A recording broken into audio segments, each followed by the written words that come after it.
Avec un step pas super haut, environ 1 à 2 pouces, je vais prendre une paire de charges comme ça ici, que je vais tenir de chaque côté. Par la suite, je vais venir me mettre en position fente statique ou split squat, c'est-à-dire un pied sur le step, l'autre pied à l'arrière. Dans le plan frontal, je vais avoir environ une distance largeur des épaules pour pouvoir garder de la stabilité.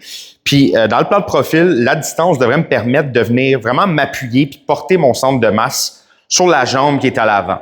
Fait que comme on peut voir, je passe vraiment tout près du sol avec le genou de la jambe arrière. C'est la raison pour laquelle on utilise un step pour aller chercher plus d'amplitude. Puis je permets à mon genou de au minimum venir se porter au-dessus des orteils du pied en avant, puis même un petit peu plus loin encore vers l'avant si ma mobilité de cheville me le permet. Mon tronc, lui, va naturellement se pencher vers l'avant légèrement pour à peu près imiter l'angle au niveau du tibia comme ça ici.